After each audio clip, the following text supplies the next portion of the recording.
Hello, good morning, and welcome to Daybreak on Trust TV. I am Ibrahim Yusuf. Good morning indeed, and welcome to this Friday's edition. I am Sunday Michael Ogu. All right, well, it's a beautiful Friday morning indeed, and we'll kick off with the headlines right now on the show. Lawan Kuje attack couldn't have been possible without insiders. Kwankwaso misrepresents, misdirects not, says disrespects not, says group. Okukwe withdraws as Peter Obi's running mate. And now the news in detail. Senate President Ahmed Lawan has said Tuesday's attack on the Kuje Medium Security Custodial Center by terrorists speaks volume about the failure of the country's security architecture. Lawan stated this on Thursday when he led the delegation of the leadership of the Senate to assess the level of attack on the correctional facility. Lawmakers on the Senate delegation, which also had some members of the Committee on National Security and Intelligence, were conducted around the facility by the Controller General of the Nigerian Correctional Service, Ali Runababa.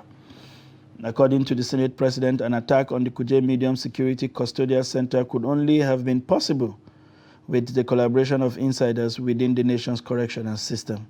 He faulted the Nigerian Correctional Service for not providing closed-cycle television at the Kuje Correctional Facility and others across the country. The Senate President asked the Controller General of the NCS to include a request for the provision of CCTV across maximum and medium correctional centers across the country in his 2023 budget proposal to the National Assembly for approval.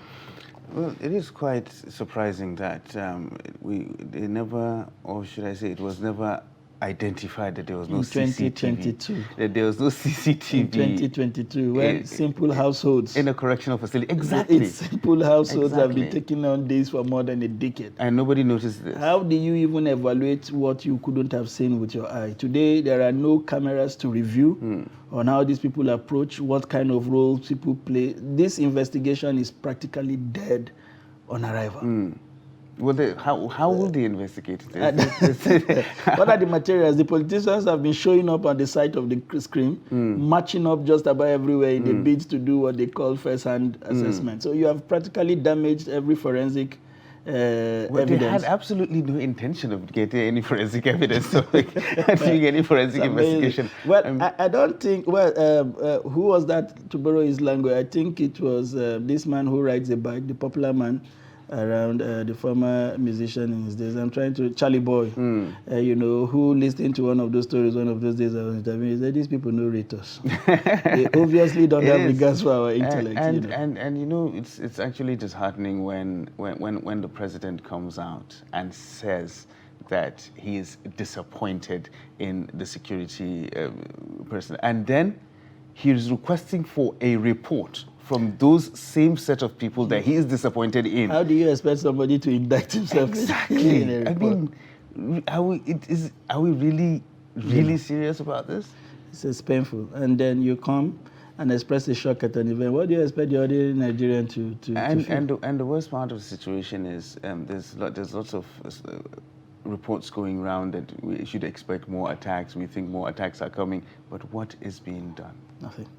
The painful part of it is Nigerians living within and around Kuje yesterday were expressing serious concerns about the multiple checkpoints and the stop and search. That if I were a prisoner, it's common sense, and I get freed and I'm not interested in returning, that nothing should keep me within that particular vicinity. So I punished people who are already living in fear. But the thing is, yes, they stop, they search. How will they be able to identify that somebody is a prisoner or not? Because I don't think there's any data on these people. It's the same way the police operate. You see a boy with a dreadlock carrying a laptop, is definitely just profiling. a criminal. But look at the way these guys have operated. The intel, the coordination, the logistics, the manner of the attack, the timing, and the success. It doesn't suggest to you that there are some riffraff. Exactly. Walking around the streets, idle.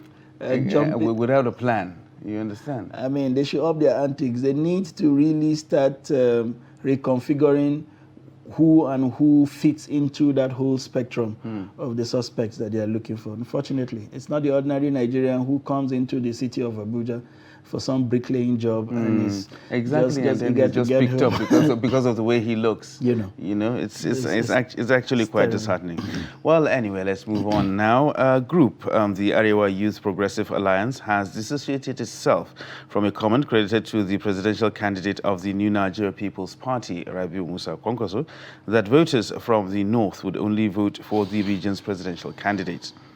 But the spokesman for the group, Alhaji Sambo Galadima, noted that the North is neither anti-progress nor xenophobic against other Nigerians.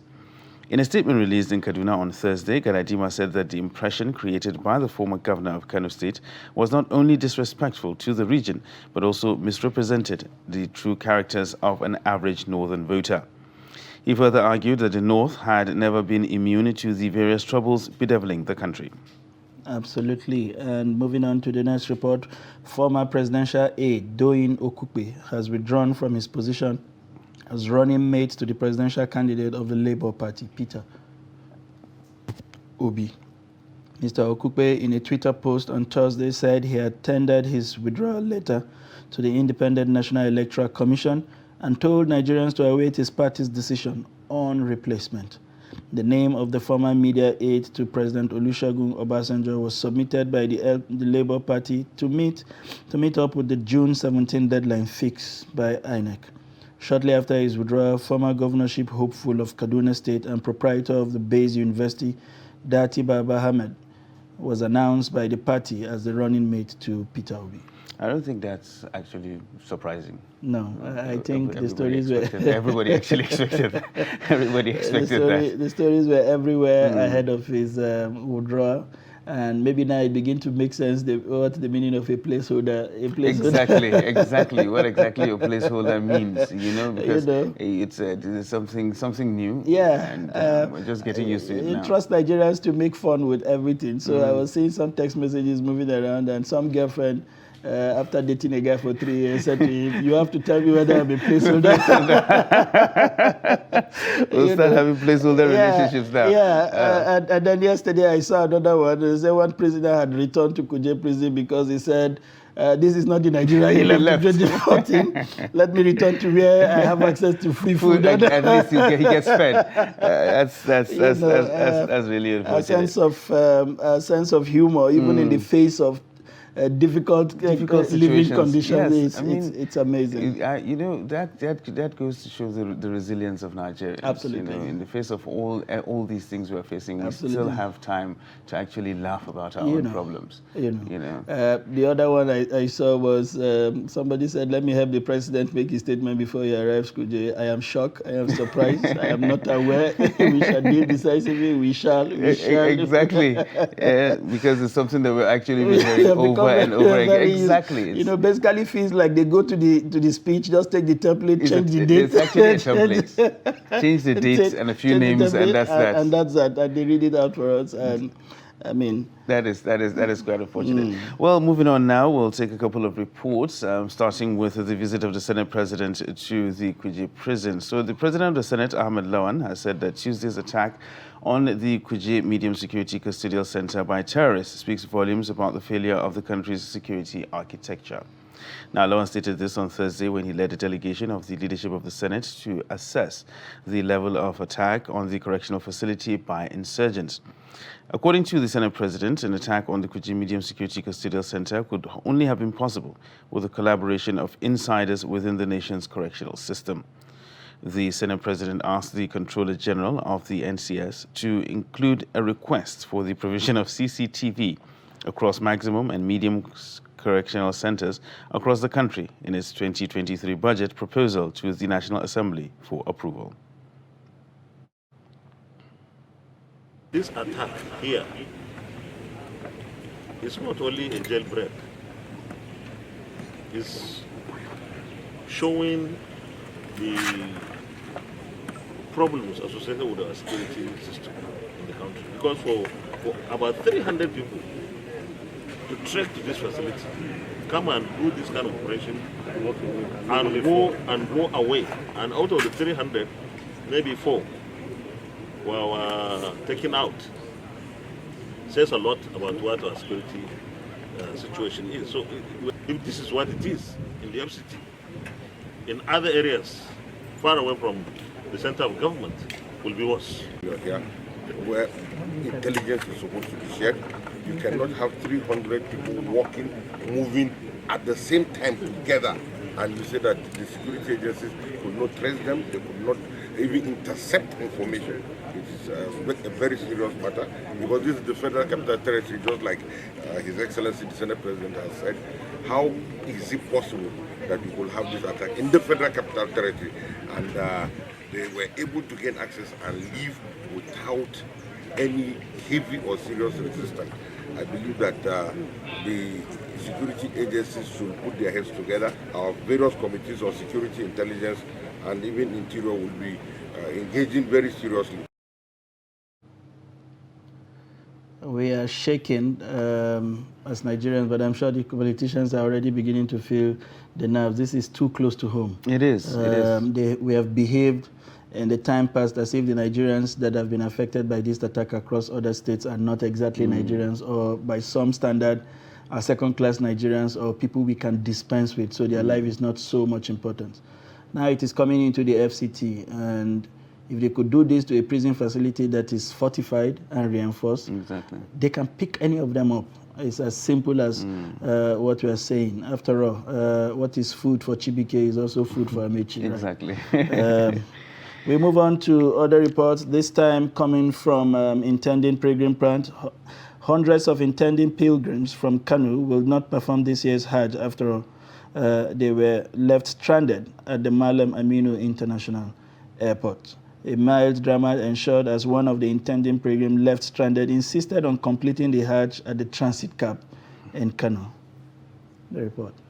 One of the stranded intending pilgrims, Jibril Abdul from Gezawa local government area of Kano State, became the center of attraction after he was sighted dressed in a white robe and declaring that he has already started his pilgrimage at the camp. He said that he sold his farmland just to go for the pilgrimage, but left stranded because some unruly officials made it impossible for him and several others to be airlifted.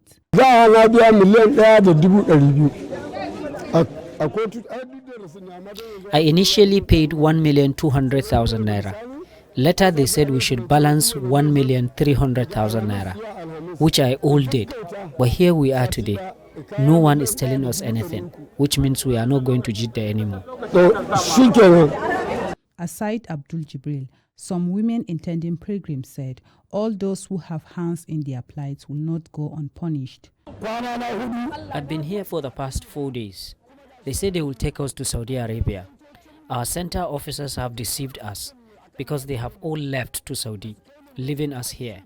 We only pray that whatever they have done to us, God should also do the same thing to them.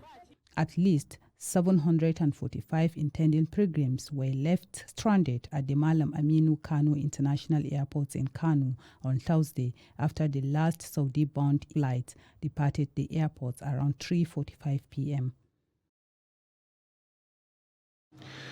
And now moving on to health matters, where the National State Ministry of Health says the 6 persons who tested positive to the monkeypox disease in the state have all recovered. The Commissioner, Ahmed Baba, has stated this at a media briefing in Lafia. Abubakar Abdullahi sent in this report as presented from our studios. Nigeria is yet again battling the re-emergence of monkeypox, and Nasarawa State is not left out, as index cases of the disease were recorded in 2 people on May 22, 2022 in Kefi, and subsequently 4 additional cases in Lafia, the state capital. Nasarawa State Commissioner for Health, Ahmed Baba Yahaya, while speaking on the outbreak, said the 6 infected persons have recovered from the disease. The state has recorded 6 confirmed cases of the disease in the following local government area. Lafia has recorded about 4. Kefi has recorded about 2. They may occur in countries that have all recovered from the disease within no deaths. He cautioned residents against direct contact with an infected person, as well as sharing of eating utensils in order to prevent themselves from contacting the monkeypox. Do not touch the rash or scabs. Do not kiss, hug, cuddle, or have sex with someone suspected or confirmed to have rashes of monkeypox. Do not share eating utensils with someone who has monkeypox. Avoid touching or handling clothes bedding towels, or other lining used by the person who had monkeypox rashes. Thus, handling these items should use hand gloves and disinfected the items appropriately. Hand washing and wash hands with soap and running water, or use alcohol-based hand rub and sanitizer. Baba Yahaya also said healthcare workers are being on the disease, adding that essential drugs and commodities for the treatment of the disease have also been procured. He maintained that the treatment for the disease is available in all the general hospitals, Dalhatu Arab Specialist Hospital Lafia and Federal Medical Center Kefi.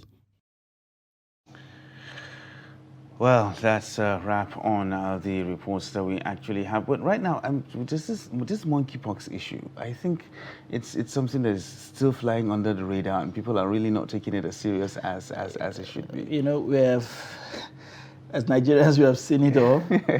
There was nothing we didn't go through under the COVID era. Yeah. People, livelihoods were lost completely in the wake of the way and manner the world, and even Nigeria especially, had to respond to it. You will recall that before the national lockdown, states like Kaduna and Rivers started long, and long after the national lockdown, they continued. People completely eroded whatever capitals they had to do, whatever they do. So now, whatever you are saying that will lead to any possible kind of isolation, people don't want to mention it. People are just not interested. At the end of the day, the argument is that there has to be a life. Exactly. There has to be livelihood before you can protect life. Exactly. So you can't. It has gotten that bad, and so somehow people feel like whatever comes. Whoever is infected is infected. However, we survive it. We survive it, but life must continue, especially in a country where palliatives never trickle. Never trickle down. Well, definitely life must go on. Well, we'll take a short break right now on Daybreak, and when we return, we'll take a look at the front pages of the newspapers this morning. Do stay with us. As the 2023 elections draw near, remember, evil prospers when good men and women only wish for peace, but never take a step to make peaceful elections happen. Are you a father? Are you a mother? What are you saying to your children as elections approach? Have you warned them not to let themselves be used to cause violence? Have you explained to them what the consequences of electoral violence might be? Do your part to make peaceful elections happen. Talk to your children. Protect them from unscrupulous politicians who want to put them in harm's way, while their own children are comfortable at home, within and outside the country. Let's join hands to make 2023 elections peaceful. This message is from the National Orientation Agency, NOAA.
That's great. It's good to see you.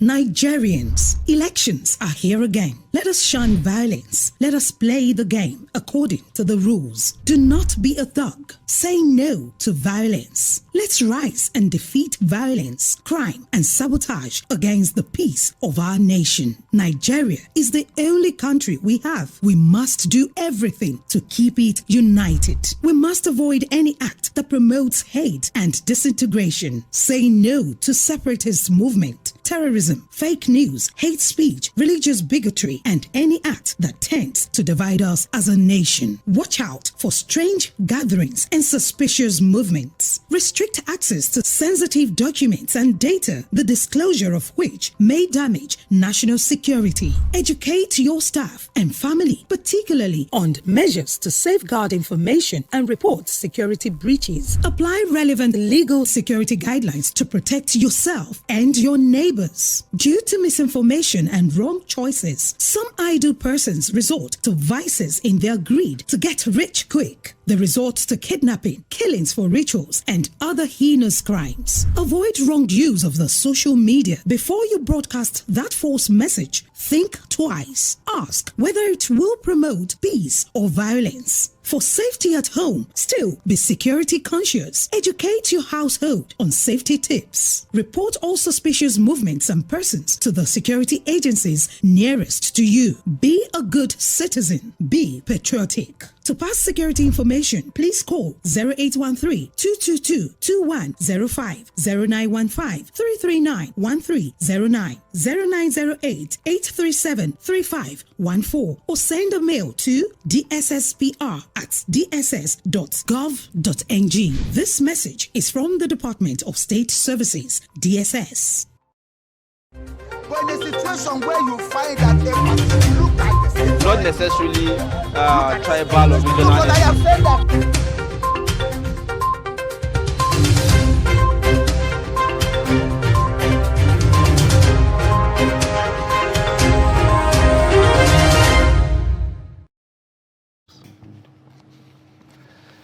Welcome back to Daybreak on Trust Television. We move straight to serve you the highlights of the headlines on today's national newspaper, and starting, of course, as usual, with the Daily Trust. The major headline today on the Daily Trust reads, as pilgrim stands on Arafat today, over 3,600 Nigerians miss this year's Hajj. Pilgrims board Ford NICOM over Botch rescue mission. Jais Bank meet intended pilgrims absorb self. Man performs pilgrim at Kano Hajj camp.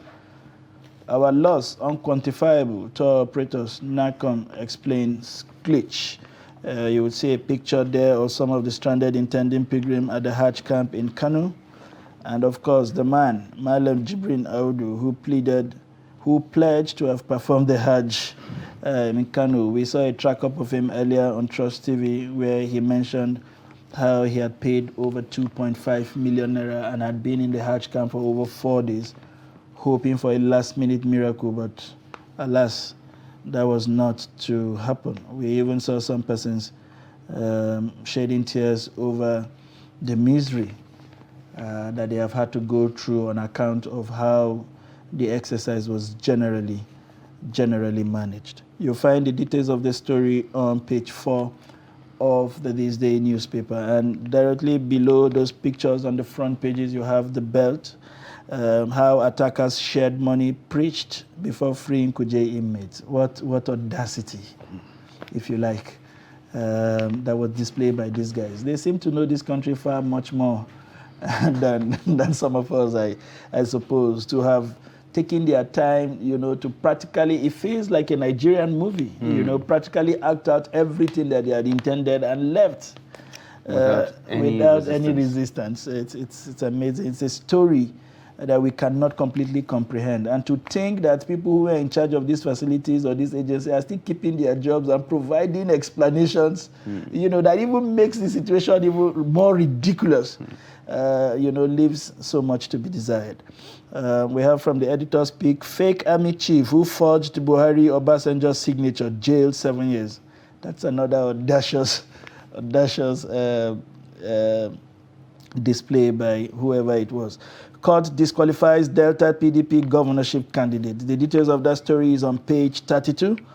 60-year-old guard charged with stealing church piano and TV, stealing from the house of God. Page 21. I'm sure the man will argue that allow God to judge my case, not after I stole from God. Right below the name marks, Northwest, Northeast, intensify push for APC VP slots. The details of that story is on page 31. UK Prime Minister Boris Johnson resigns. Well, they say he resigns, but he's still in the house. Resign with a future date effect, whatever that means. 2023, Labour Party unveils Baba Ahmed as Obi's running mate. You'll find out details also on page 32. These are the major servings from the stables of Daily Trust this morning. All right, the next newspaper we're going to be looking at is the Punch newspaper, which carries this major headline: Kuje prison invasion. Interpol gets fleeing inmates' data, border security heightened. And it comes with these riders: 4,300 inmates on the run after 18 jailbreaks. Lawan laments ISWAP recruiting 5,000 fighters, says report, and Falana blames federal government. Still, other headlines on the front page of the Punch newspaper, going down the page. Salah, commuters groan as Lagos-Ibadan Expressway gridlock. And then kidnappers demand 20 million for Ekiti travelers. They hold priests. That story can be found on page 5. Over 940 Kano pilgrims stranded. Government hopeful. Well, today is Arafat. I don't know how hopeful the government is to actually airlift these pilgrims. Well, the story can be found on page 4 of the Punch newspaper. Mark present as UK court remands Ekweremadu, and that story is on page 6. Eid al-Kabir for FG declares Monday, Tuesday public holidays, that's on page 14, and driver remanded for throwing feces at LASMA official, and that is another story on page 4 of the Punch newspaper. Governorship, court sacks Okowa's candidate, Ibori's loyalist wins.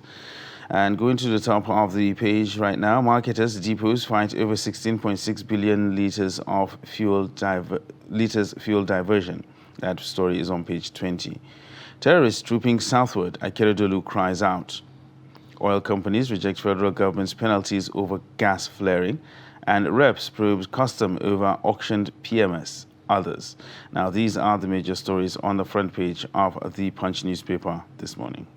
Moving on to Business Day to see what's happening in the business world this morning. The major stories here, of course, have some touch of politics and health. It says, hospitals explore disease donor kidney transplant as cases rise in Nigeria and low living donation. Amidst low living donation. Basically, I think that is talking about taking organs from people who have moved on rather than waiting for somebody who has been alive to make those donations. Ekweremadu, UK court says organ donor, not minor. I think that's one major hurdle that has been overcome by the embattled former Deputy Senate President. The second major headline on the stables of Business Day this morning is why PIA hasn't attracted investments to Nigeria. And this is according to the international oil companies. Boris Johnson's resignation holds lessons for Nigeria. If you want to know who's saying that, you pick up a copy of Business Day. 5 steps to transfer your PVCs online. Some very veritable education amidst preparations for the 2023 elections. Experts to discuss precious metals at Business Day breakfast meeting. You find the details of that on page 31. And inside details of the unpaid petrol bridging claim. That's some major scandal there as far as the Nigerian petroleum story is concerned. These are the major servings from the stables of Business Day this morning. All right, the next newspaper we're looking at is The Guardian newspaper, and it carries this major headline: NAFDAC joins Research Institute strike, food safety threatened. And it comes with these riders: Agric, Medical, Water, Soil Institutes paralyzed. Absence of NAFDAC at ports spells doom for food drug safety, and port congestion worsens, products approval delayed. And still talking The Guardian, looking at the top of the page, Okupe withdraws as Obi VP pick. Court disqualifies Delta PDP candidate. Catholic priest abducted in Benue, and 9 die, 12 injured in Kaduna Zaria road crash. And details of that story can be found on page 8 of The Guardian. Flutterwave false money laundering claims in Kenya. That is another interesting story to actually take a look at. And the feature story right here is towards making Nigeria's football league competitive, profitable. Now that is that's quite an interesting one. That story can be found on page 4 and 5. It is the main feature of The Guardian newspaper. And then lastly, at the bottom of the page, insecurity. Sultan calls for prayer. Lawan blames insider conspiracy in Kuji jailbreak. Now, these are the major headlines on the front page of The Guardian newspaper. We move on now to Blueprint newspaper. And the major headline on Blueprint reads, Kuje jailbreak. US, UK alert citizens of more attacks. Nigerian Senate flares. Borno, Yobe, Adamawa, Gombe, Kaduna others identify as hotspot. Lawmakers decry lack of CCTV other tracking gadgets in facility. Security personnel comb 100-kilometer radius for escapees. Catholic priest kidnapped. In Benue, you'll find also pictures of the chairman of the Federal Inland Revenue standing amidst other people who had come to pay him a courtesy call yesterday.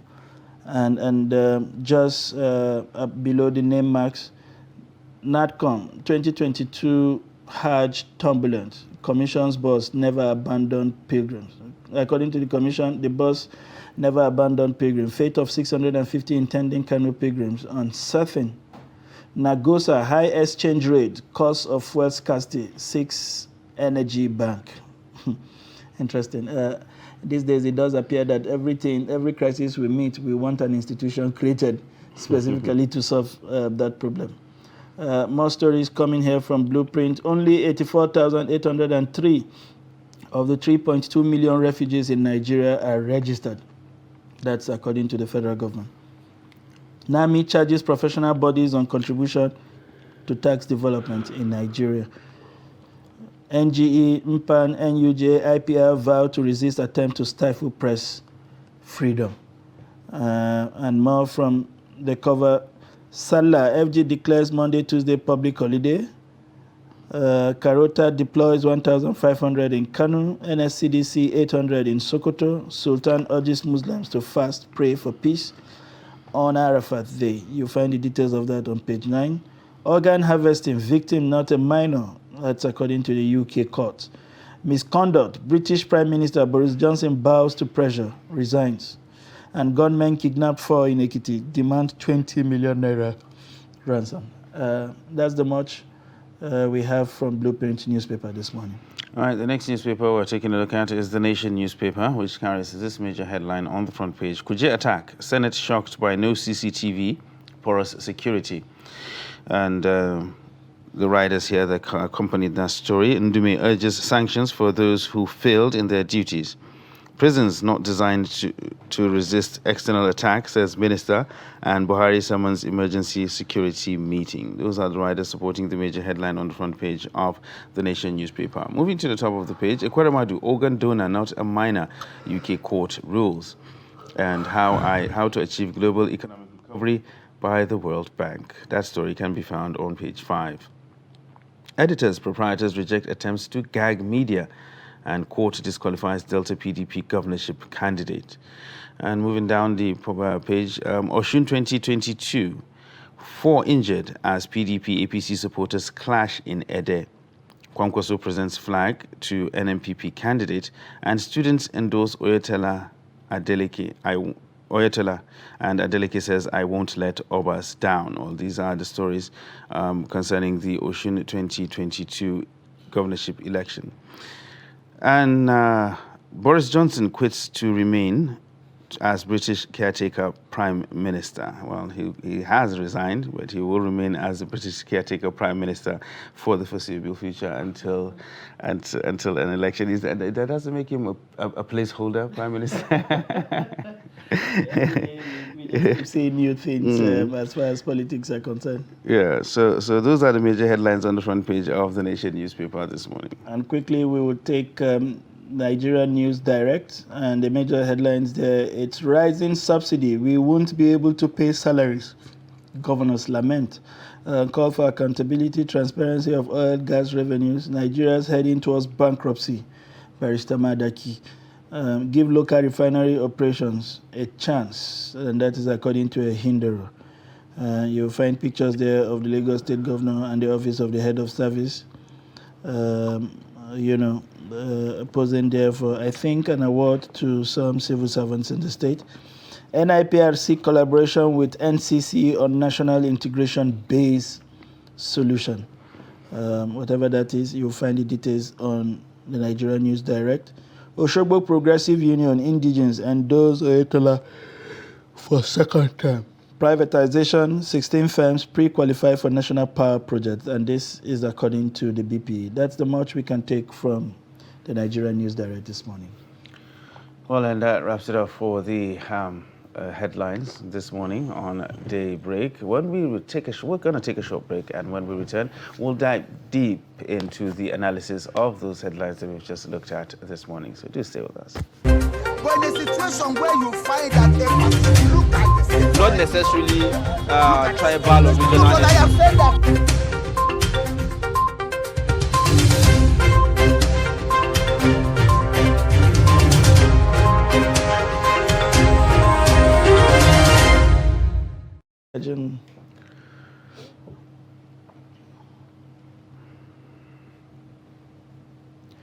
Welcome back to Daybreak on Trust Television. If you're just joining us, it's that newspaper review segment, and we have with us in the studio again my friend and brother, a regular with us here on Trust TV, and I'm talking about no other than the editor of 21st Century Chronicle. I was speaking slowly not to elevate him again and have him reject the position. But I'm sure as an editor, he's not a placeholder. He's the substantive editor of 21st Century Chronicle, Malam Nuruddin Abdallah. Happy Arafat, and thanks for joining us in the studio. Thank you. I hope, like you, or rather, like the man in Kano, you did not perform your own pilgrimage. Your Hajj. I'll pray. I mean, you can't spend 2.5 million naira and not feed your psyche with some kind of information that at least that money did not go in vain. But we have seen how everything had panned out. Today is Arafat. They are still assuring some people that they will still get into the kingdom of Saudi Arabia early enough to, what's Hajj without Arafat? How would you evaluate? I mean, we're going to be discussing this in detail, but just for the serving at this time, how would you evaluate how everything had gone as far as the airlifting of pilgrim is concerned for this year's Hajj? It's unfortunate. It is not only the airlifting as well. Unfortunately, the leadership in the Hajj Commission, has reverted the country back to maybe 12 years ago. When last did you see pilgrims protesting that they were abandoned? Certainly more than 12 years ago. We are past that stage, and we are happy that we actually did. But unfortunately, it's an accumulation of so many factors. One, with all humility, the naivety and inexperience of the current leadership. That is one. And secondly, unfortunately, their inexperience and incompetence has been garnished with greed and cluelessness. These are the three factors. You watch a lady yesterday, a video footage at the Abuja airport. At the dying minute, these pilgrims, they kept on, they flew from Lagos. They're supposed to be taken, airlifted from Lagos. They came to Abuja. And they collected 750,000 again. Less than 24 hours to the closure of the Jeddah airport after 2 extensions. The last time that Saudi Arabia authorities gave Nigeria extension was more than 10 years ago. Like I said, the issue of airlifting has been tackled. Now, issue of visa. The worst part of it is even private tour operators. Those that normally have the issue are the state pilgrims. But unfortunately, even tour operators. And what is the problem? With the COVID protocol in Saudi Arabia, now what the tour operators are doing, we call the Hajj through groupings of 50. And you have to send your money to Hajj Commission, the CBN account, the TSA account, the NACON TSA account, and CBN, for onward transmission to Saudi authorities, and they will credit you guys. More than 100 tour operators were not credited. Therefore, you can access a visa, you can pay for accommodation in Mecca, you can pay for local transport, and you can pay for Mashair services. Mashair is Mina, Arafah, and the transport I want to fee. So particularly, and unfortunately, again, you saw a drama at the Abuja airport. The national chairman of Hajj Commission left. I clamored for the Kano years. He didn't go. And he stepped back with his directors. Pilot is the last to leave an aircraft in case of an emergency. But he just abandoned them and go. That shows you how clueless and very insensitive these people. But when you talk about the Hajj Commission, it is a Hajj Commission, meaning it has one job, which is to facilitate the Hajj operations. I think that is the main thing. You have just one job to do, and this thing happens once a year. What possible excuse could they have had for this current debacle? There is not any possible excuse. They came in 2019. There was no Hajj in 2020. They just relaxed. You report it. The chairman and his commissioners were busy. They are building a Jumu'at mosque at the National Hajj Commission. When I'm talking about misplaced priority, you know what that means. A shouting distance from a Jumu'at mosque at the National War College. And look at the globetrotting they were doing. They were in Ghana to do one training or the other. I remember early this year, an NGO, a Hajj-based NGO, Independent Hajj Reporters, had a course to write them. There is no single guideline. There is likelihood that this 2020 there is going to be Hajj.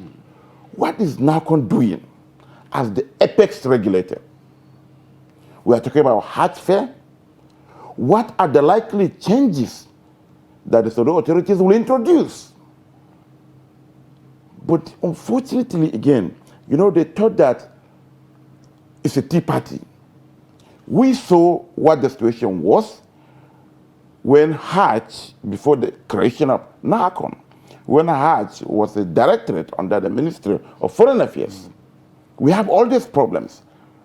But with the enactment of the NACON Act, for almost 4 years, we had this issue of abandoning pilgrims, Nigerian pilgrims protesting in Saudi Arabia, and we are going to see that this year.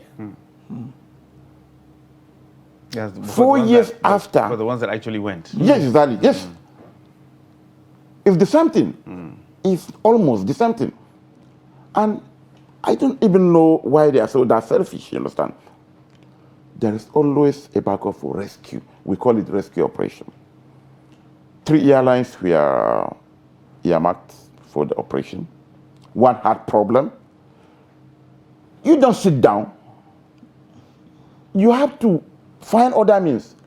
If it involves getting another aircraft outside the 3, that's what you should do. I remember in 2008, I left for Hajj from Kaduna with the Indonesian airline because there was crisis. The then ES of Kaduna had to come to Abuja, straight to the villa. I remember Captain Iyal was the presidential advisor on aviation. They deploy an Indonesian airline and they do the rescue. But this time around, they said there is going to be rescue operation, and there was no rescue at all. Look at what happened in Kano.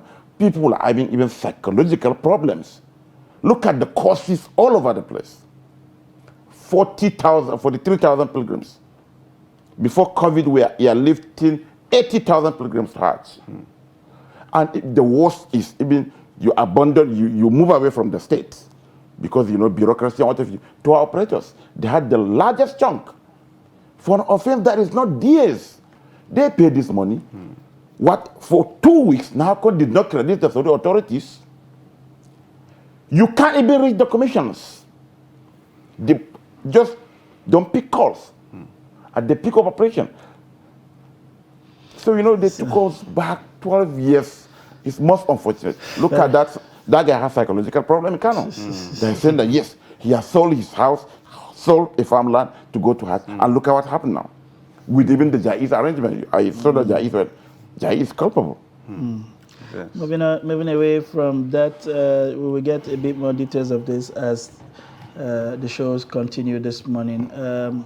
We are beginning to see more and more revelations from the way and manner the attack in Kuje was conducted. We saw the condemnation by the Senate President and members of his delegation, and the revelation that this prison facility, in fact, did not have a CCTV in 2022.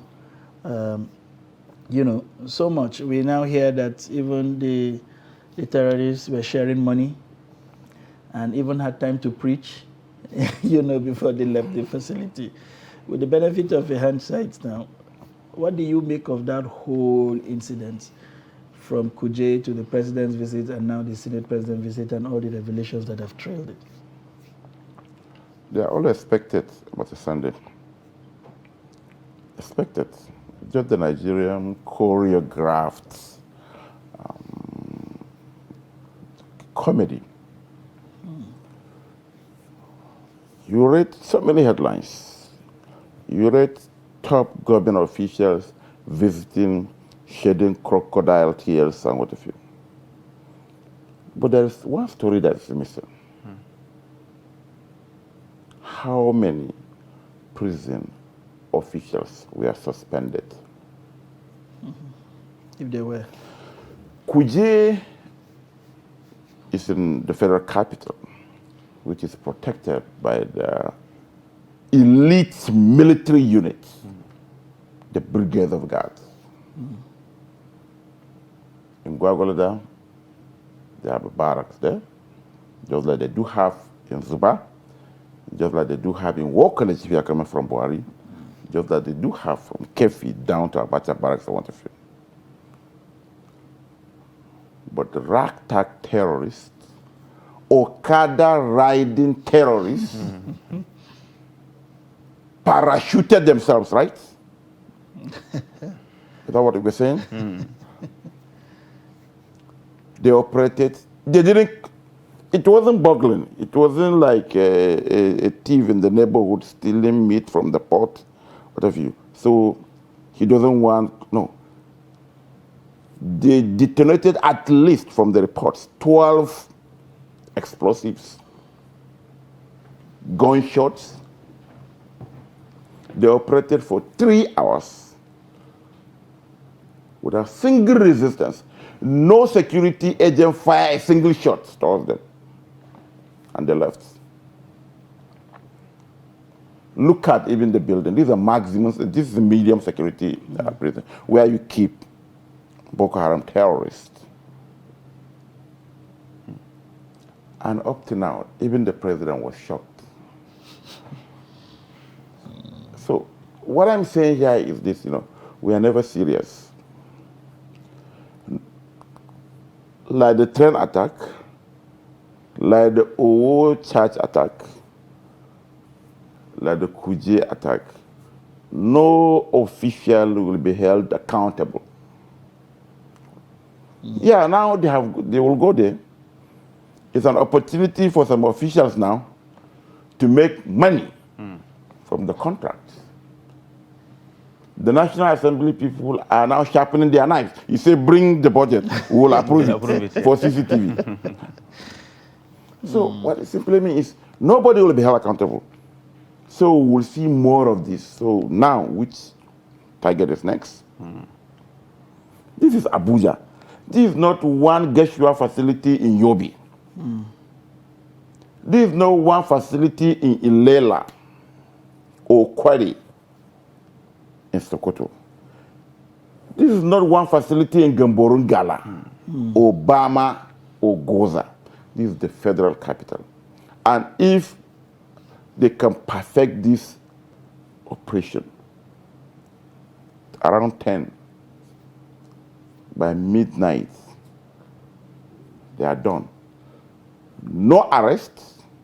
They said that they recaptured. They didn't recapture anybody. People went for when they said they should go based on the revelations, the inmates left. But they came back. But Boko Haram experts are gone. That is being lent credence to some speculations that, it was actually an exchange with because the federal government is helpless, completely helpless. They can't rescue the 51 hostages being held by the terrorists. And most of those in government, they still need the train. So they want the train to come back. So now, okay, come. We can't hand over them to you, but come and do operation, we'll look the other way. So it's unfortunate. I want the security chiefs fired. Let the president do this, at least for once. Let's see how effective it will be, so that everybody will sit up. This is Abuja. Well, it is quite unfortunate. Well, another issue apart from security is something I always think about Sunday when this comes up. Fuel queues. They're still here, and we're still getting fingers pointed at different people from different places. Every day you hear something new. It's either bridging claims, it's either monies that were supposed to be paid that were not paid, it's either transport claims that were not supposed to be paid. And still, I ask this, is there any end in sight? There won't be any end until the government leaves. No, that is the bitter reality. And the full implementation of the PIA, particularly the deregulation aspect, which the government stopped. You can eat your cake and have it again. I don't know, Sunday, you remember when Buhari came and, he said that he deregulated the sector, We say you can't deregulate and put a cap. No. You can't deregulate and put a cap. You can't ask MTN, Airtel, Glo, that okay, this should be the... What you can charge. No. They pay you, right? You just put conditions. If MTN, let them, I think the average now is 4 naira per SMS, right? Let them charge 20 naira and see how many people, if people not deactivate their lines. Create the enabler environment. Put regulatory frameworks. But they did it, and that was the beginning of the confusion. You are not giving people dollar. You say you deregulate, but PEF, petroleum equalization, whatever was there, PPRA was still there. What type of confusion is this? After all, the president doesn't have an economic advisor, and he has zero understanding of the economics. Yeah, exactly, that's it. So that is it. And moving forward now, we held him seriously when he assented to the PIA. But political considerations took advantage of the situation, and they stopped it. And that's why it's a continuous conundrum. Now it's not subsidy you are paying, right? It's under recovery. Which is taking away the largest chunk. Some months it takes away what they've been in NNPC recovered. So the people in Yobe, Jigawa, Ikiti, Kogi, Lafia, and whatever, you cannot even get the fact. So that is it. And this will continue. Until maybe after elections and, and the new government. and maybe if we have a serious government. Because the issue is simple. If you want to shoot, and let's forget about it. All right. I think this is the much we can take on the newspaper review, but let me salivate your appetite a bit by letting you know that we are not letting Nuruddin go, so you'll hear more from him on the other side of the clock. We will take a short break, and when we return, the show continues. Please stay with us. Nigerians, elections are here again. Let us shun violence. Let us play the game according to the rules. Do not be a thug. Say no to violence. Let's rise and defeat violence, crime, and sabotage against the peace of our nation. Nigeria is the only country we have. We must do everything to keep it united. We must avoid any act that promotes hate and disintegration. Say no to separatist movement, terrorism, fake news, hate speech, religious bigotry, and any act that tends to divide us as a nation. Watch out for strange gatherings and suspicious movements. Restrict access to sensitive documents and data, the disclosure of which may damage national security. Educate your staff and family, particularly on measures to safeguard information and report security breaches. Apply relevant legal security guidelines to protect yourself and your neighbors. Due to misinformation and wrong choices, some idle persons resort to vices in their greed to get rich quick. They resort to kidnapping, killings for rituals, and other heinous crimes. Avoid wrong use of the social media. Before you broadcast that false message, think twice. Ask whether it will promote peace or violence. For safety at home, still be security conscious. Educate your household on safety tips. Report all suspicious movements and persons to the security agencies nearest to you. Be a good citizen. Be patriotic. To pass security information, please call 0813-222-2105, 0915-339-1309, 0908-837-3514, or send a mail to dsspr@dss.gov.ng. This message is from the Department of State Services, DSS. As the 2023 elections draw near, remember, evil prospers when good men and women only wish for peace, but never take a step to make peaceful elections happen. Are you a father? Are you a mother? What are you saying to your children as elections approach? Have you warned them not to let themselves be used to cause violence? Have you explained to them what the consequences of electoral violence might be? Do your part to make peaceful elections happen. Talk to your children. Protect them from unscrupulous politicians who want to put them in harm's way, while their own children are comfortable at home, within and outside the country. Let's join hands to make 2023 elections peaceful. This message is from the National Orientation Agency, NOAA.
Welcome back to Daybreak on Trust Television. It's 8 a.m. and I am Sunday Michael Ogu. Yeah, I am Ibrahim Yusuf. It is the Daybreak on Trust TV, and it's a beautiful Friday morning out here, and we are bringing it to you live from the nation's capital. Interesting. It's Arafat, a very important day in the life and history of Muslim faithfuls, especially for those who have had the privilege to visit the Holy Land. It's one of those important days where a lot happens in the life of a Muslim. We would bring you conversations around this significance as the show progresses, but before then we would serve you the headlines from major events this morning. Lawan, Kuje attack wouldn't have been possible without insiders. Kwankwaso misrepresents, disrespects North, says group. And finally, 2023 Okukpe withdraws as Peter Obi's running mate. Now to the details of the news. Senate President Ahmed Lawan has said Tuesday's attack on the Kuje Medium Security Custodial Center by terrorists speaks volumes about the failure of the country's security architecture. Lawan stated this on Thursday when he led a delegation of the leadership of the Senate to assess the level of attack on the correctional facility. Lawmakers on the Senate delegation, which also has some members of the Committee on National Security and Intelligence, were conducted around the facility by the Controller General of the Nigeria Correctional Service, Haliru Nababa. According to the Senate President, an attack on the Kuje Medium Security Custodial Center could only have been possible with the collaboration of insiders within the nation's correctional system. He faulted the Nigerian Correctional Service for not providing closed-circuit television, CCTV, at the Kuje Correctional Facility and others across the country. The Senate President asked the Controller General of the NCS to include a request for the provision of CCTV across maximum and medium correctional centers across the country in his 2023 budget proposal to the National Assembly for approval. Moving on, a group, the Arewa Youth Progressive Alliance, has dissociated itself from a comment credited to the presidential candidate of the New Nigeria People's Party, Rabiu Kwankwaso, that voters from the north would only vote for the region's presidential candidate. But the spokesperson for the group, Alhaji Sambo Galadima, noted that the North is neither anti-progress nor xenophobic against other Nigerians. In a statement released in Kaduna on Thursday, Galadima said that the impression created by the governor of Kano State was not only disrespectful to the region, but also misrepresents the true character of an average northern voter. He further argued that the North had never been immune to the various troubles bedeviling the country. And still sticking with politics, former presidential aide Doyin Okukpe has withdrawn from his position as running mate to the presidential candidate of the Labour Party, Peter Obi. Mr. Okukpe, in a Twitter post on Thursday, said he had tendered his withdrawal letter to the Independent National Electoral Commission, INEC, and told Nigerians to await his party's decision on replacement. The name of the former media aide to President Olusegun Obasanjo was submitted by the Labour Party to meet up with the June 17th deadline fixed by INEC. Shortly after his withdrawal, former governorship hopeful of Kaduna State and proprietor of Bayes University, Detti Baba Ahmed, was announced by the party as the running mate to Peter Obi. And that is a wrap on the highlights this morning. Moving on to the packages we have for you this morning. The President of the Senate, Ahmed Lawan, has said that Tuesday's attack on the Kuje Medium Security Custodial Center by terrorists speaks volumes about the failure of the country's security architecture. Lawan stated this on Thursday when he led the delegation of the leadership of the Senate to assess the level of attack on the correctional facility by the insurgents. According to the Senate President, an attack on the Kuje Medium Security Custodial Center could only have been possible with the collaboration of insiders within the nation's correctional system. The Senate President asked the Controller General of the NCS to include a request for the provision of CCTV across maximum and medium correctional centers across the country in his 2023 budget proposal to the National Assembly. It's not only a jailbreak. It's showing the problems associated with our security system in the country. Because for about 300 people to trek to this facility, come and do this kind of operation, and go away. And out of the 300, maybe 4 were taken out. says a lot about what our security situation is. So if this is what it is in the FCT, in other areas far away from the center of government will be worse. You're here where intelligence is supposed to be shared. You cannot have 300 people walking, moving at the same time together, and you say that the security agencies could not trace them, they could not even intercept information. It's a very serious matter, because this is the Federal Capital Territory, just like His Excellency the Senate President has said. How is it possible that we will have this attack in the Federal Capital Territory, and they were able to gain access and leave without any heavy or serious resistance? I believe that the security agencies should put their heads together. Our various committees on security, intelligence, and even interior will be engaging very seriously. And hundreds of intended pilgrims from Kano will not perform this year's Hajj after they were left stranded at the Malam Aminu Kano International Airport. Mild drama ensued as one of the intending pilgrims left stranded insisted on completing the Hajj at a transit camp in Kano. The report.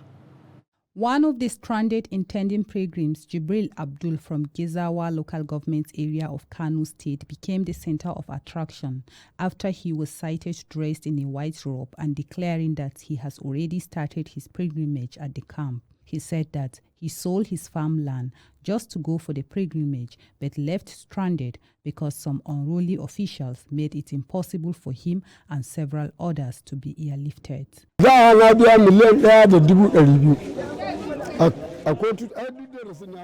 I initially paid 1,200,000 naira. Later they said we should balance 1,300,000 naira, which I all did. But here we are today. No one is telling us anything, which means we are not going to Jeddah anymore. Aside Abdul Jibril, some women intending pilgrims said all those who have hands in their plight will not go unpunished. I've been here for the past 4 days. They say they will take us to Saudi Arabia. Our center officers have deceived us because they have all left to Saudi, leaving us here. We only pray that whatever they have done to us, God should also do the same thing to them. At least 745 intending pilgrims were left stranded at the Malam Aminu Kano International Airport in Kano on Thursday after the last Saudi-bound flight departed the airport around 3:45 p.m.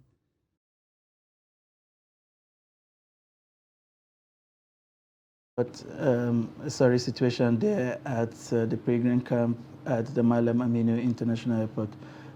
Typical of what we are also seeing from other camps across the country where similar intending pilgrims have suffered the same fate.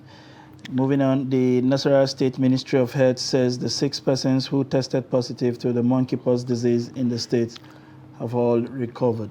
The Commissioner, Ahmed Babaya, stated this at a media briefing in Lafia. Abubakar Abdullahi sent in this report as presented in our studios. Nigeria is yet again battling the re-emergence of monkeypox, and Nasarawa State is not left out, as index cases of the disease were recorded in 2 people on May 22, 2022 in Kefi, and subsequently 4 additional cases in Lafia, the state capital. Nasarawa State Commissioner for Health, Ahmed Baba Yahaya, while speaking on the outbreak, said the 6 infected persons have recovered from the disease. The state has recorded 6 confirmed cases of the disease in the following local government area. Lafia has recorded about 4. Kefi has recorded about 2. The outbreak occur in countries they have all recovered from the disease within no deaths. He cautioned residents against direct contact with an infected person, as well as sharing of eating utensils in order to prevent themselves from contracting the monkeypox. Do not touch the rash or scabs. Do not kiss, hug, cuddle, or have sex with someone suspected or confirmed to have rashes of monkeypox. Do not share eating utensils with someone who has monkeypox. Avoid touching or handling clothes, bedding, towels, or other lining used by the person who has monkeypox rashes. Thus, handling these items should use hand gloves and disinfected the items appropriately. Hand washing and wash hands with soap and running water, or use alcohol-based hand rub and sanitizer. Baba Yahaya also said Healthcare workers are being on the disease, adding that essential drugs and commodities for the treatment of the disease have also been procured. He maintained that the treatment for the disease is available in all the general hospitals, the Al-Hatu Arab Specialist Hospital Lafia and Federal Medical Center Kefi.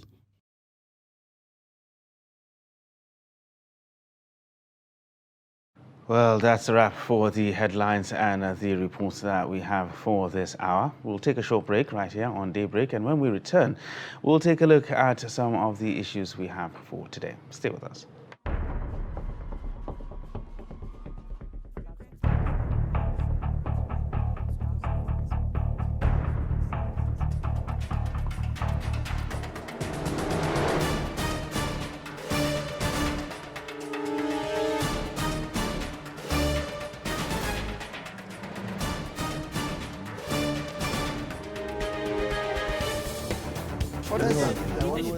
That's great. It's good to see you.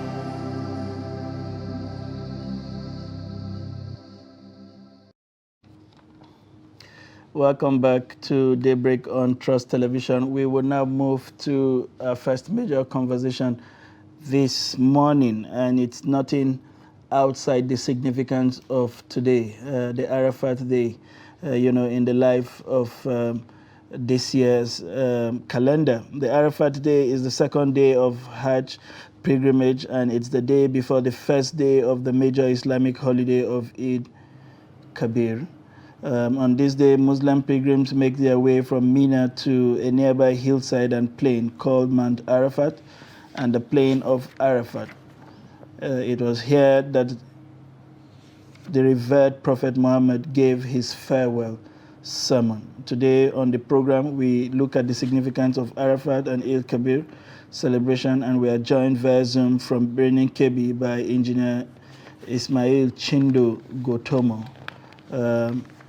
We also still have in the studio with us the editor of 21st Century Chronicle, Malem Nuruddin Abdallah, as well in the studio with us. It's a pleasure to have you join us. Good morning, Mr. Ismail, or rather, Engineer Ismail.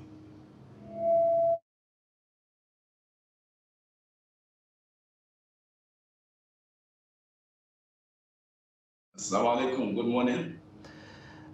It's a pleasure to have you join us. Can you please take us through the significance of the day of Arafat and all the benefit that it holds, especially for the Muslim Ummah? Now, Bismillah sallallahu alayhi wa sallam. Arafat Day is the 9th day of Dhul Hijjah. That is the 12th month of the Muslim Islamic calendar. The Arafat Day, as explained by various Islamic scholars in their literature, is of vast significance. One of its significance is the day when the religion was fulfilled.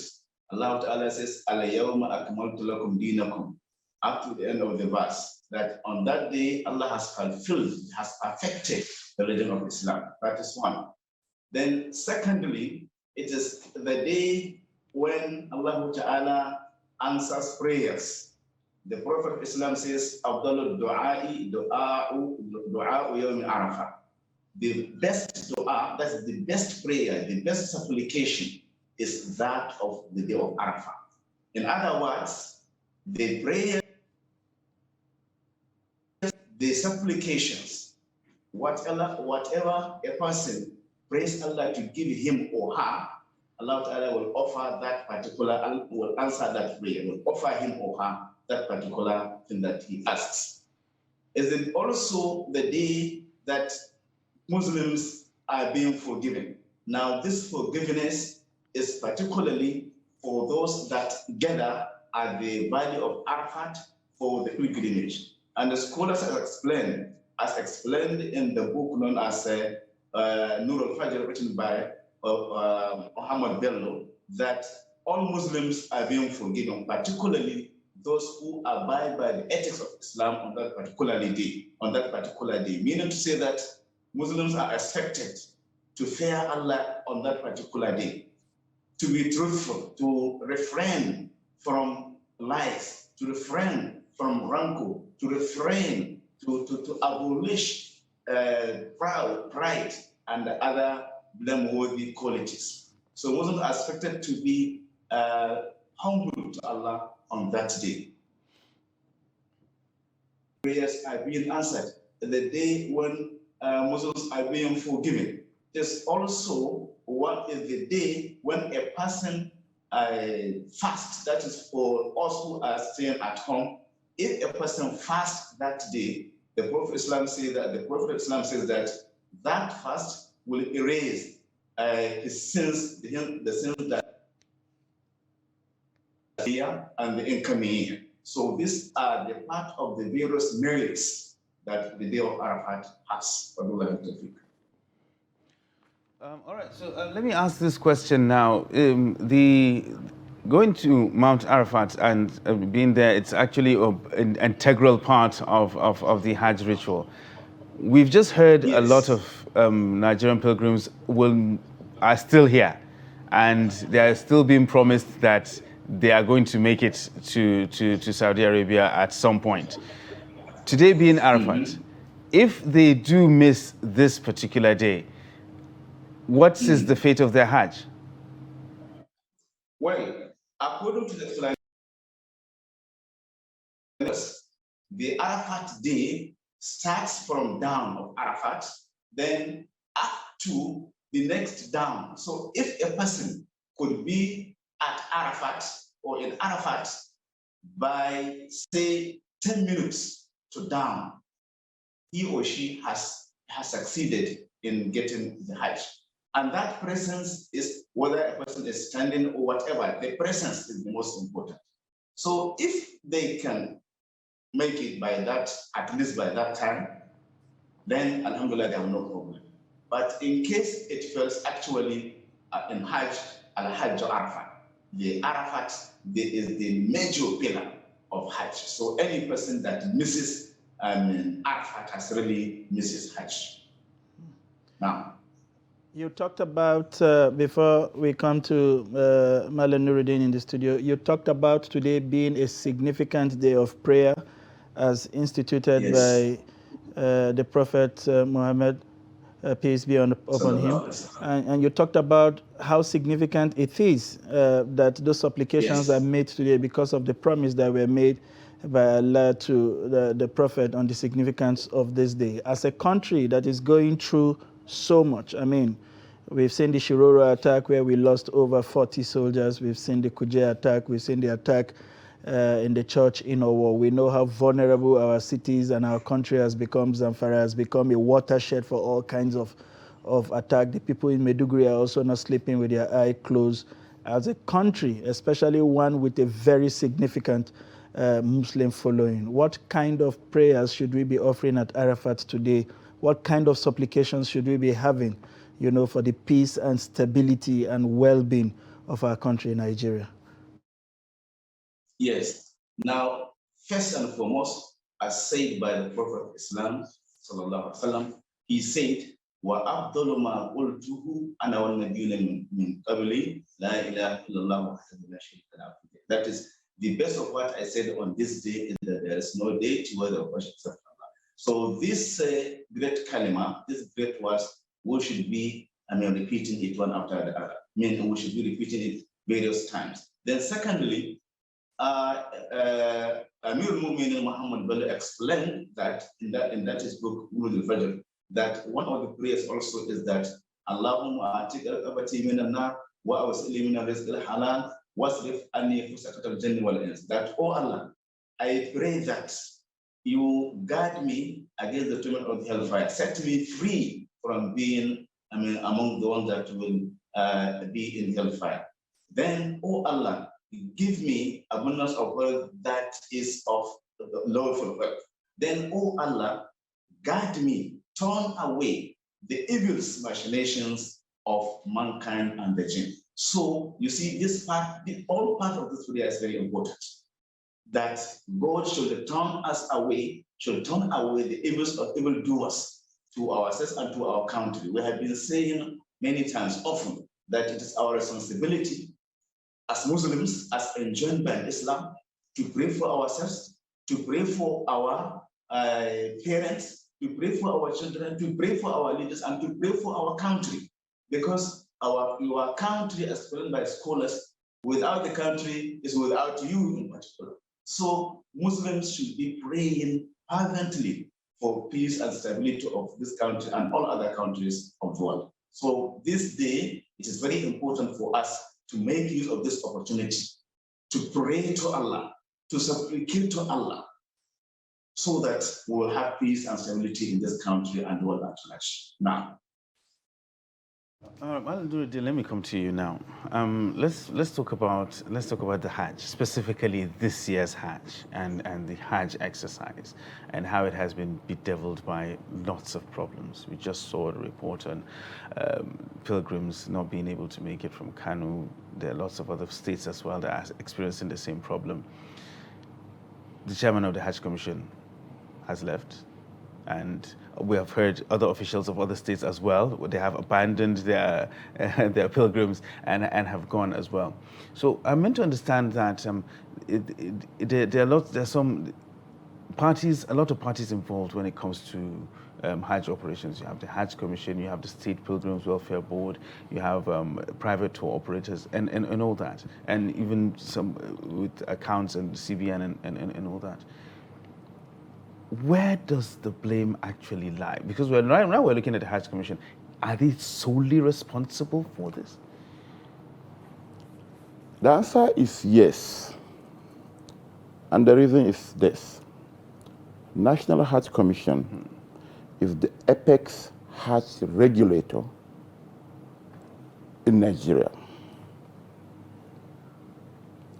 Saudi Arabia deals with countries. Nigeria is represented by an NAHACON. All correspondences between the Saudi authorities over Hajj and Umrah is being channeled through NAHACON. Therefore, all policies by the Saudi authorities are communicated to Nigeria through NAHACON. And NAHACON is backed by an act. NAHACON licensed tour operators to conduct Hajj and Umrah operation. They equally licensed state pilgrims boards. I'm from Kano.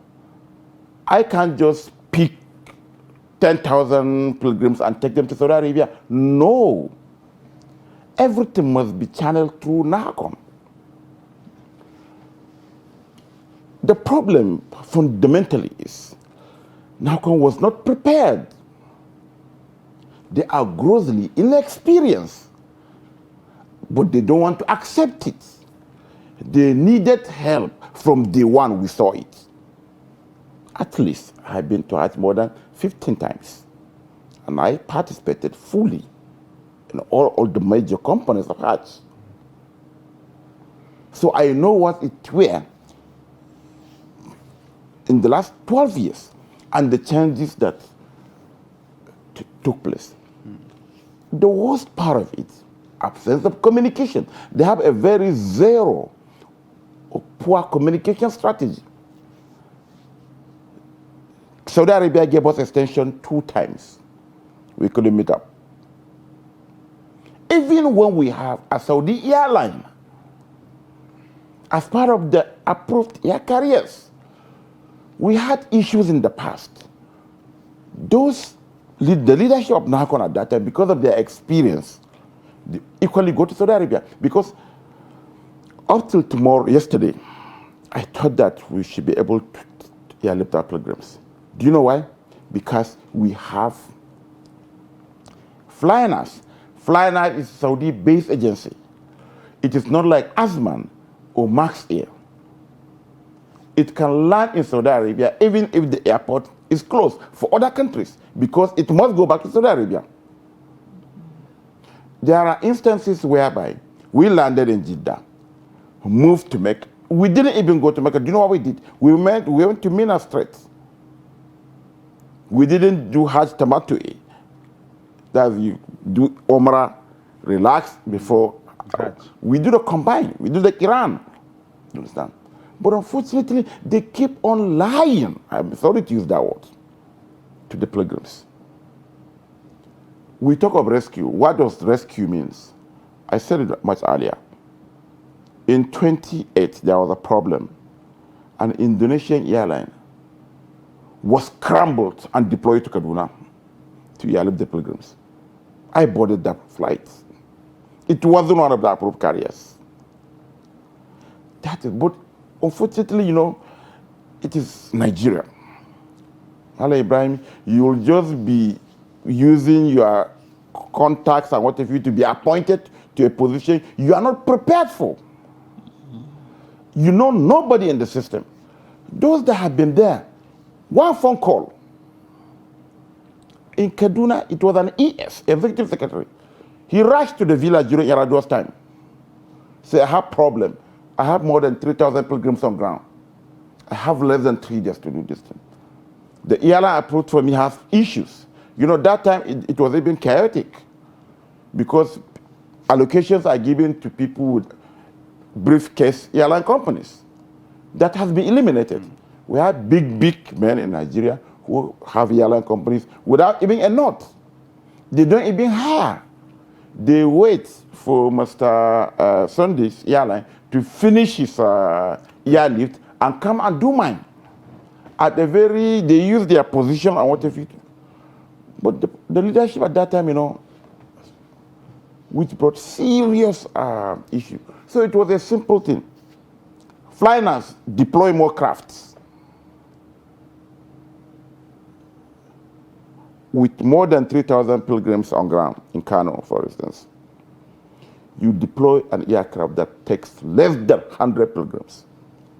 When we saw it on the platform, I said, what is happening? We call the command and control. No, this is a mistake.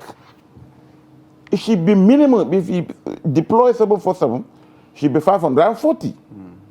737, it should be 360. But it said, no. The aircraft only contains 996,000 pilgrims. They did it 3 times. From here to Saudi Arabia is an average of 5 hours. Look at the timing and what have you. But unfortunately, and even the chairman left. You remember the drama here? The Niger Pilgrims Board was telling me, no, Mr. Chairman, you can't leave. But he did. I saw a report that the ES of Kano did not go to the Hajj. That is commendable. You are the pilot. You should be the last to leave the aircraft in case of an emergency or the sailor. But unfortunately, you know, people go for positions and what have you. And up till now, up to yesterday, when people have even more than half percent of the pilgrims have moved to the plains of Muna, as saying that they will airlift. How? The Sheikh was speaking. Al-Hajj Arafah, I remember at that time, even people who are critically ill, people were moved in an ambulance to the plain of Arafah. You have to be there at that time, from the midday to around sunset and what have you. It's most unfortunate. And I hope people should be held to account. Engineer Ismail, we are coming back to you. I would like you to perhaps offer some words of comfort for all of those pilgrims that it has become obvious, going by the current circumstances, that they would not be able to make it to Mina, let alone be able to participate in this Arafat. What kind of consolation do you think the authorities should be offering them? And in your own wisdom, what else can we do to better the plight of people who earnestly wish, in tandem with their faith, to be part of the Hajj, especially the first-timers who have made huge sacrifices. We hear from some of them, they sold their farmlands. Others have been sleeping in the camp for 5 days. Others have had to sell valuables. I'm sure cancel other very pressing engagements to want to be part of this all-important religious exercise. But alas, the failings of man and all of that has prevented them from. What kind of words of admonition can you offer them and offer the authorities on ways that we can make life better for people to enable them attain their goals? Okay, Wabillahi Tawfiq. You see, Alhamdulillah, Islam has solution to all problems. The Prophet of Islam ﷺ said that Ajaban li amri Idha asabahu sarra'u shakar kana khairallah. Wa idha asabahu dharra. That the issue that has to do with a believer is very wonderful. If something good happens to him, he'll be grateful to Allah, and that is very good for him. And if something bad happens to him, he will endure it, and that is as well good for him. And more so, it is there in the hadith of the Prophet ﷺ that if a person intends to do something, a righteous deed, and unfortunately, due to one reason or the other, he has been incapacitated, then Allah will reward him for that good intention. And also, there is, you see the kindness of Allah, that if you intend to perform something good, but you couldn't, for a reason above your control, Allah will still reward you for what you have intended to do good. But if you intend to do something bad and you fail to do it, Allah will not punish you for your intention. For what kindness of Allah it is. But you see also in the chapter of Hajj, there is what is known as al-ihsan, that is facing any failure to perform Hajj. So in case of any failure, a person intends, whether at home or abroad, but he or she could still not perform it, then his is just to stay where he could and abandon the journey and hope that next time, inshallah, Allah will make it possible for you. So for our brothers and sisters that couldn't make it for whatever reason, I will offer what the Prophet of Islam has said to us, that whether good or bad, as believers, Allah Ta'ala knows our intention. And Allah Ta'ala will walk in Allah la yanzuru ila suwarikum. Allah Ta'ala does not look at our posture, for rewarding us. وَلَكِنْ إِنَّمَا يَنْظُرُ إِلَىٰ قُلُوبِكُمْ وَأَعْمَالِكُم. But Allah will judge you based on your intention and based on what you have done. So our attention for those who intend to perform the Hajj, but they couldn't, Allah knows their intention. There are parables of pious people before us that even for the reason for welfare of some people, they offered all what they have intended to, all the wealth that they have amassed for going to Hajj, they offered it to those people who need welfare, who need that wealth for their life. And actually, Allah rewarded them for that. So this is what I will consult our brothers and sisters with. Allah knows their intention, and surely Allah will reward them for their intention, for their good intention, because Allah does not betray whatever He says He will do. Allah does not. Allah will also reward them, and He will fulfill His promise.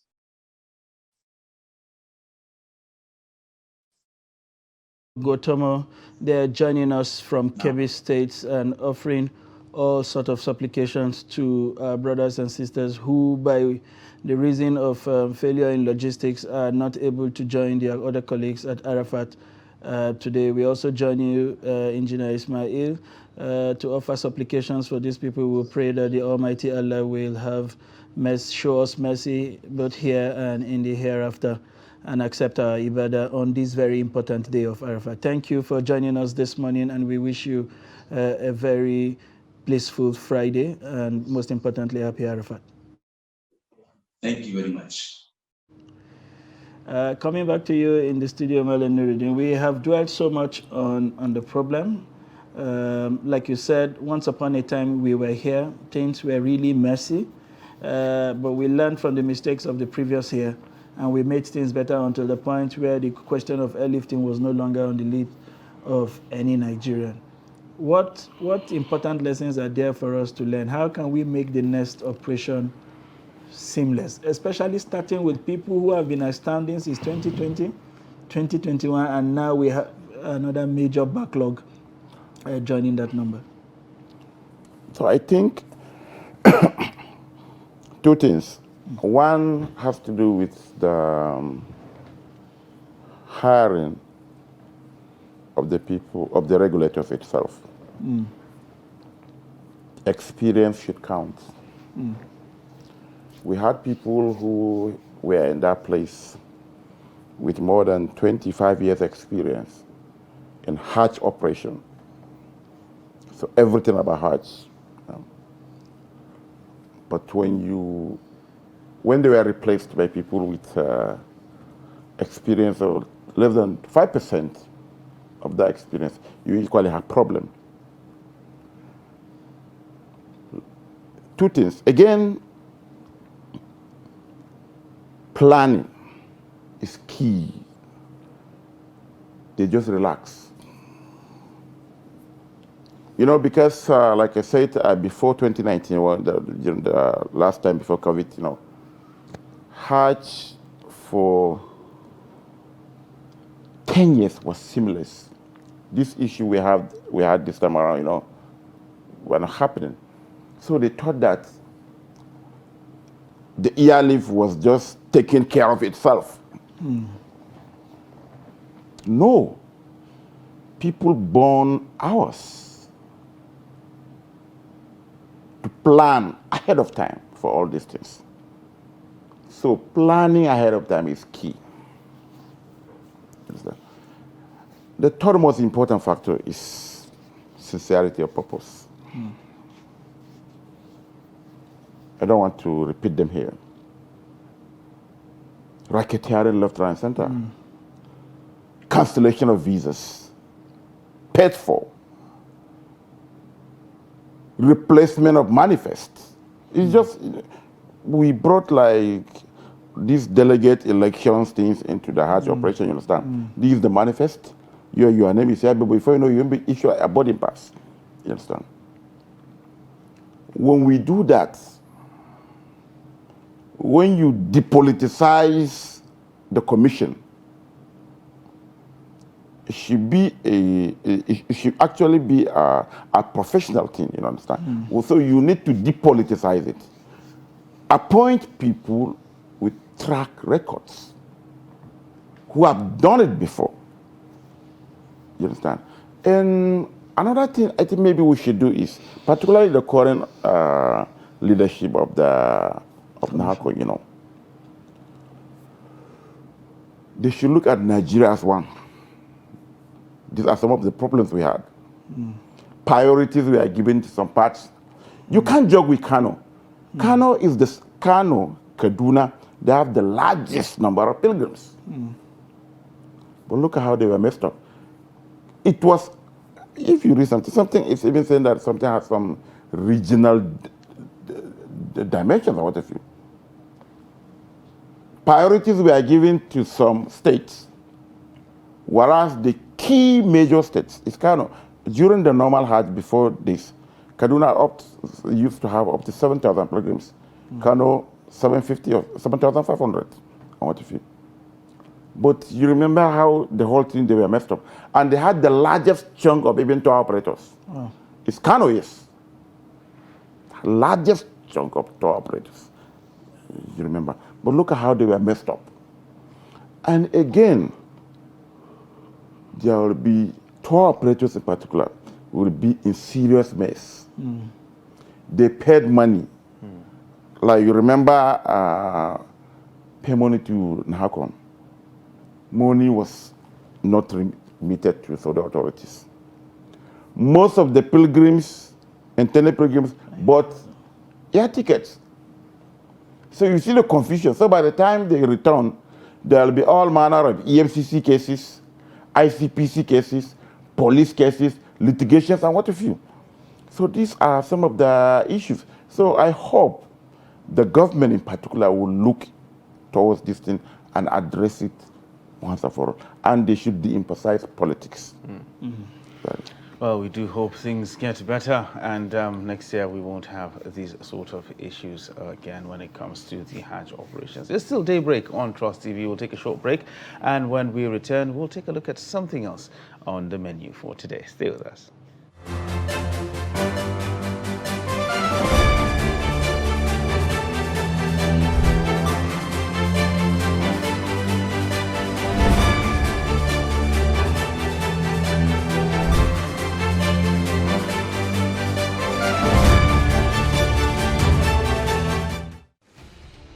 As the 2023 elections draw near, remember, evil prospers when good men and women only wish for peace, but never take a step to make peaceful elections happen. Are you a father? Are you a mother? What are you saying to your children as elections approach? Have you warned them not to let themselves be used to cause violence? Have you explained to them what the consequences of electoral violence might be? Do your part to make peaceful elections happen. Talk to your children. Protect them from unscrupulous politicians who want to put them in harm's way, while their own children are comfortable at home, within and outside the country. Let's join hands to make 2023 elections peaceful. This message is from the National Orientation Agency, NOAA.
Welcome back to Daybreak on Trust Television. What appears to be our final lap on the morning show this morning. I think myself and Ibrahim are completely exhausted. We are fatigued by discussing the Nigerian problem. And so that it doesn't look like we are the only country on the planet Earth with a problem. So we have decided to go offshore. In journalism, it is called Afghanistanism. but this one is one with a relevance because it has international political dimension. It is the resignation of the one and only Boris Johnson, the Prime Minister of the United Kingdom, who has been immersed in one kind of controversy or the other, leading to yesterday, particularly the apex of that was particularly within the COVID lockdown period, where it was understood that the Prime Minister had some sort of party violating the COVID protocols in the United Kingdom, and that became some real trouble for the very outspoken, very charismatic Prime Minister of London. And it's been one kind of controversy from that day to the other, yesterday or the day before, leading to the height of it, where ministers in his cabinet started resigning because, in a way which showed a lack of confidence in his ability to continue to lead the United Kingdom. And when the pressure became unbearable, we understand that he resigned without resigning, whatever that means. He resigned, but will stay on as, do I say a placeholder now? until such a time, a caretaker or whatever, until such a time when his successor is announced. The British tabloids, however, interpreting that to imply that he has a wedding bash planned for later in the month, and they think he wants to stay on at number 10 Downing Street to have that party, you know, as a prime minister, so it comes with all the pomp and pageantry before he finally takes a walk. So much coming in from our colonial masters there, and because that's a country that houses a significant number of Nigerians, and whatever sort of affects that place, you know, gets some kind of attention and interest from Nigeria. So we've decided to look at this at the final lap of the program this morning. And still with us in the studio, Mara Nuruddin Abdallah, the editor, 21st Century Chronicle. I was joking with him during the break that today you are an in-house presenter. We have a presenter extraordinaire here with us in the studio. He will share his perspective with us on the Boris Johnson saga. I mean, you have followed this development for as long as it has lasted. What do you make of the crisis with Boris Johnson, and most importantly, what are the lessons for Nigeria? I think we have a lot to learn from the rise and fall of Boris Johnson, one of the most strongest allies of the former president of the United States, Trump. You know, they even look alike. Exactly. Yeah, hairstyle.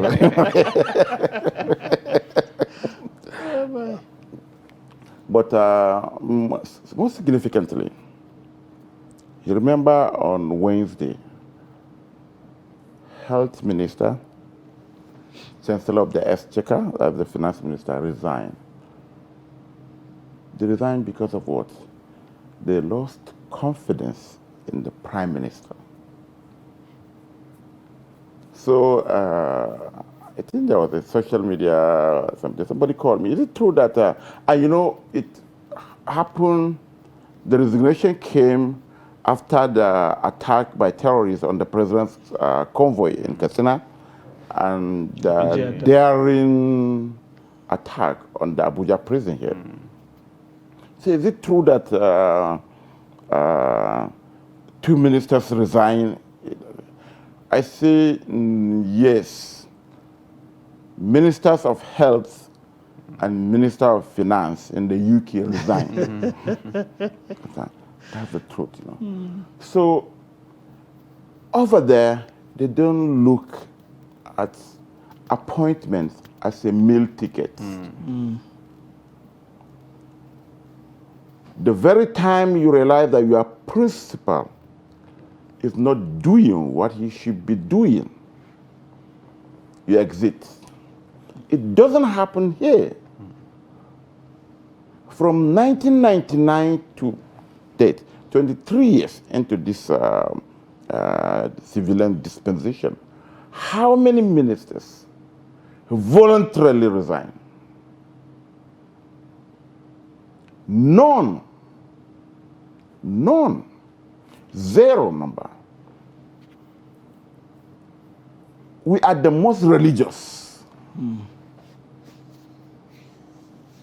Here people commit, he only held the party.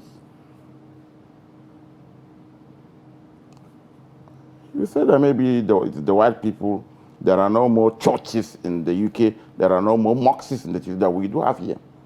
But it's a moral issue. Even at that time, there were so many resignations, particularly from the Downing Street. And now look at it. Chris Pitcher, right? That minister. Look at the offenses he committed. He grappled with the backside of just groping.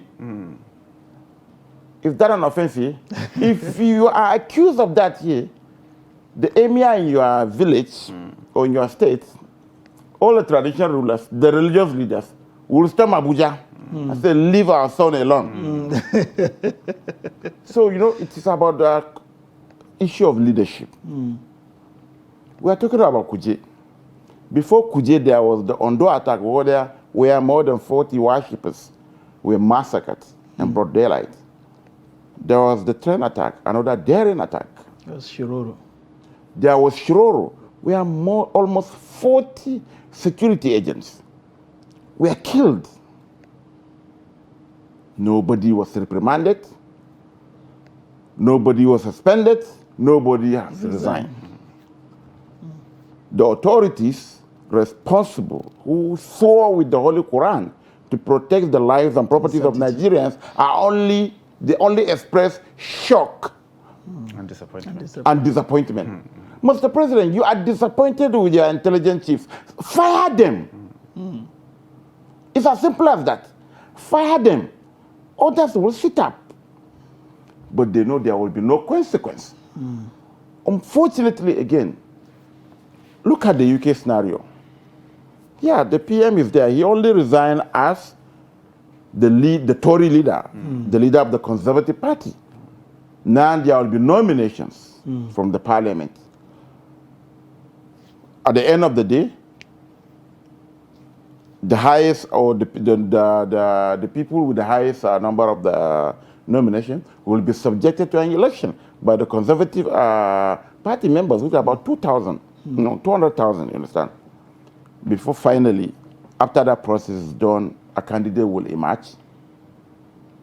This will submit, then the Boris Johnson era chapter will be finally closed when he presents his resignation letter to the Queen. And she will instruct the new Conservative Party leader to take up and form government. You understand? So what I'm even saying, Mr. Sunday, is maybe we should revert to parliamentary system. If we are doing parliamentary, there are people that we had as leaders that would have never been leaders. Yes. Because, they can't withstand that scrutiny. You can't haul up yourself in the villa beyond the reach of everybody. Look at how the UK Parliament is being done. Exactly. So if you are to be subjected to that, people will look at you into your face and say, Brian, you lied. If maybe you stammer or it takes you 10 hours to issue a response, then certainly you can't stand it.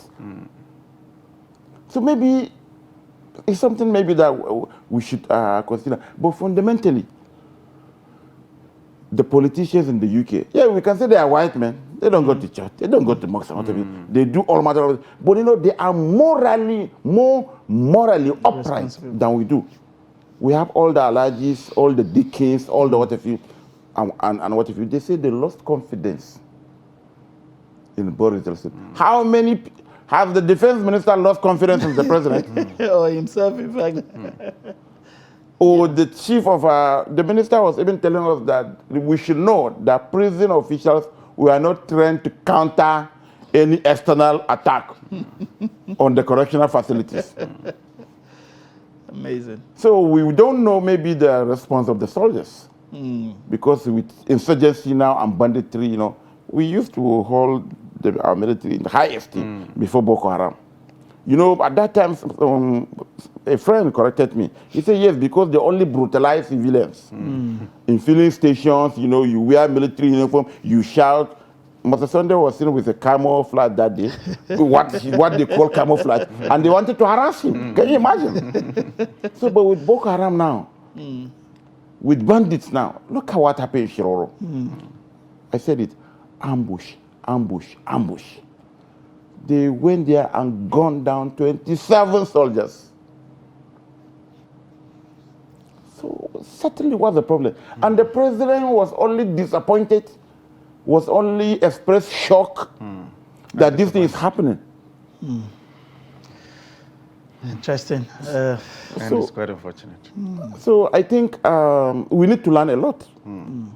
It's beyond superfluous religiosity to quote Bishop Kuka, Look at what is happening. More than 50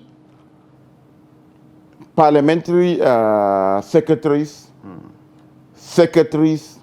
their aides resigned in less than 4 days, and which almost forced Johnson to throw in the towel. to step down. Well, we do hope that one day we'll get there. Wow. Well, that's much we can take for Daybreak today. I would like to say a very big thank you to Nuruddin Abdullah, who has today been our co-host for the day, and very, very good insights there from you, and we do appreciate having you on the program. Thank you. All right, so well, this is how we draw the curtains on this edition of Daybreak on Trust TV. I am Ibrahim Yusuf. It's been a special ride with you on this special day of Arafat. We continue to join everyone in prayers that the Almighty Allah will accept our supplications and grant us mercy. Do have a wonderful day ahead. I am Sunday Michael Ogo.